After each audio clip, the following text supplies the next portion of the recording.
If you just listen to YouTube videos and don't actually watch them, I want to repeat the content warning I put up right before this video started. In this video, I will be talking extensively about depression and how it leads to thoughts of ending one's own life. This has been the hardest writing project I've ever undertaken, and it barely clocks in at 1,700 words. I've also had to rewrite to remove certain specific words because something about my original version got this thing blocked.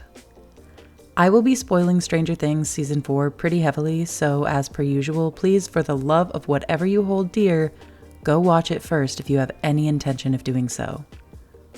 It's got a lot of stuff that I think may be best experienced in the moment rather than after watching a YouTube video about them. To set up where I want to go with this, I will first talk about media interpretation and how that works on an individual level. Two people who come from different backgrounds and life experience can watch the same movie or read the same book or play the same game and come away with completely different interpretations of what they just saw. To some extent, media literacy plays a role in how we interpret the media we consume. Media literacy is how an individual accesses and analyzes the media that they saw. Someone who has relatively low media literacy might, say, watch Fight Club and come away with the interpretation that it is an aspirational story about the power of masculinity, when it's more of a critique of the toxicity of hypermasculine ideas. Did you catch what I just did there?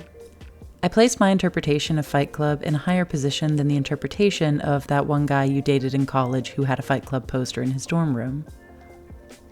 My interpretation might be more aligned with authorial intent and a strictly analytical look at the movie, but the more emotional read from that film bro is also very f***ing valid in its own way. To some extent, our media literacy and as a result, our interpretation of the media will be informed by our own experiences. We sometimes see things we wish to see in media we like and are more likely to ignore things that don't support our view. There are some irrefutable facts when analyzing media, like what's presented in it to the viewer, but how we interpret them will change based on who is doing the viewing, and as a result, some interpretations are more valid than others. It's all about what is supported by the text being discussed. I say all this to get to my actual point for this video. Stranger Things Season 4 is perhaps the best analogy I have ever seen for how post-traumatic stress disorder can change your life and eventually lead you to wanting to end it. There is a lot of back and forth when a character's self-unaliving happens in media. People will bring up how that person's story was told and whether or not it was done appropriately or with compassion. There's the argument about how the worst thing you can do is show it actually happening because of how triggering it can be to those with a similar mindset. There's a responsibility of the storyteller in how that person's story will come across to others. One of the worst representations I have seen in the last 10 years has to be 13 Reasons Why. Dear Evan Hansen is a close second, but that one at least avoids making the whole story about how selfish the victim was, and instead is about the selfishness of another person with the victim as a prop. If you've seen Dear Evan Hansen or just existed online during the discourse around 13 Reasons Why, then I'm sorry you had to see that. 13 Reasons treats the end of a character as an act of revenge against people who wronged them. That revenge fantasy is right there in the title and premise of the show. The 13 reasons why this person decided to end their life and extensively detailing every person they saw as responsible for causing it. I don't actually have the words to properly describe how this show deeply shifted the way a lot of people viewed self-referral to the halls of the undead. It was an attempt to unpack the things that might contribute to depression in teens, but in practice it just made the act seem like a way to get the last laugh. For those who have never experienced a desire to shuffle themselves off this mortal coil, hugely popular shows like this are all they have as a benchmark for why someone might choose to end their life. And it is explicitly about how it was a vengeful act by a person who felt wronged by other people. It puts the focus on the people left behind rather than on the victim themselves. This is a topic that's really hard to talk about without somehow making the person into kind of a bad guy, or at least to show the act itself as bad or selfish or more consequential to those around the victim than to the victim themselves. That's why when I watched this season of Stranger Things, I couldn't stop thinking about how much better this show is at showing the viewer how it happens than anything else I've ever seen or read.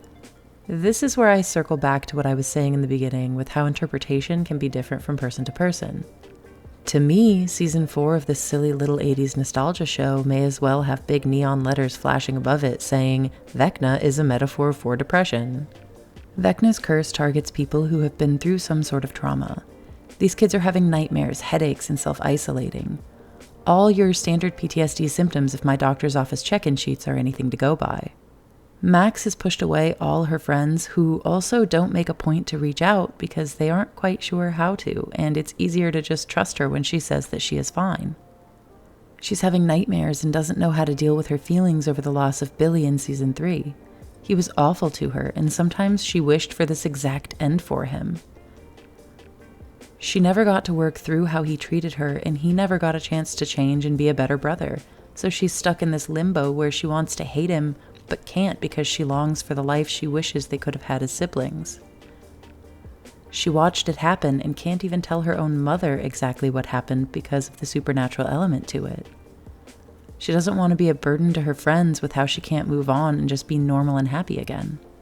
Vecna makes his victims relive their trauma over and over before finally they are trapped within this world with no way out except just to let go and let Vecna take them. He is a personification of self-elimination, a representation that shows the person not as a perpetrator, but as a victim who fell to this monstrous, bloodthirsty entity. It shows the viewer exactly how people might reach this point mentally, but without the side effect of making it a story about how it's all these people's fault, or that the victim has chosen the easy way out. It's an endless daily battle against a vicious monster, and losing that battle doesn't make you weak or cowardly. Side note, I really hate the way people will outright say that becoming an ex-person is somehow the easy way out when that choice comes at the end of a long battle against a monster that nobody else can see, hear, or feel. My own brush with this happened right around when 13 Reasons Why came out. The attitude people had toward me after my attempt wasn't caused by the show or anything, but it certainly didn't help that this revenge fantasy was in the zeitgeist when I was trying to recover. I had gone through some traumatic stuff and was existing in this horrible state where I was pushing away people around me because I hated how much of a burden I felt like I was to them, and I was sinking further into this awful, awful depression. I didn't even realize it was getting that bad until one day I just couldn't stand the thought of trying to go to sleep and have another round of nightmares, so instead I received medical intervention when I was hospitalized for everything, and after that it became a daily battle of reminding myself of all the things that were worth living for. I had to wake up every day and force myself to watch my favorite movie or read my favorite book, or yes, listen to my favorite song to break the pattern of thoughts that I now knew would lead to self-harm. There's a comment I keep seeing about the way Max avoids Vecna's curse. It goes a little something like this. Max is going to listen to that song so much it won't be her favorite anymore, and then what happens? That comment is so funny to me as someone who has PTSD.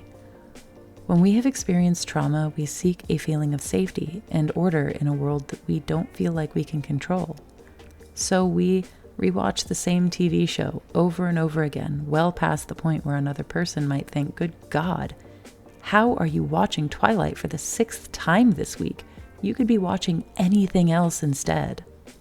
Well, we don't want to watch something else, or in this case, listen to something else. That song is fulfilling Max's deep need to be reassured that some things stay the same even when the rest of the world seems to be burning. No matter what, Kate Bush will still sing about making a deal with God and running up that hill. The visual of Max dangling in the air with her friends screaming at her and doing their best to interrupt the curse afflicting her while she internally fights against something they can't see is so powerful. Even when it happens again in the end and it seems to be too late to save her, we still see Max desperately trying to fight. Her loved ones are reaching across the void to try and do something, anything to help her. But the monster was too strong this time, and their best wasn't enough to stop it. As they stand around her in the hospital, we can see that it's not their fault. Even though they might blame themselves for it, Max never stopped fighting, and I truly hope that we see her wake up one day. Thank you for getting through this with me. It has been really hard to work on this one, like I said in the beginning. First, I tried to write this weeks ago and then had to stop because it was too much. Then I tried recording just a more freeform video, but couldn't do that either. And this is my third attempt at putting this out, and I'm just glad I was able to finally finish it, even though I don't feel super comfortable being on screen for this one. I hope if anything I've said here has resonated with you at all, you can find your favorite song or whatever it takes for you to get up in the morning and make it through your days.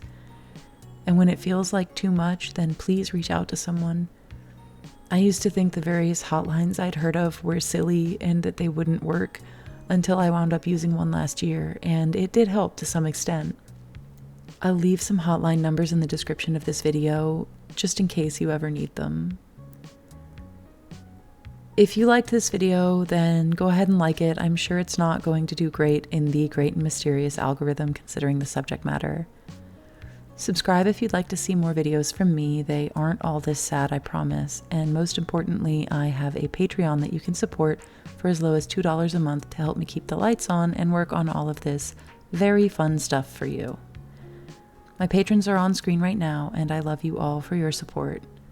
See you next time, kids.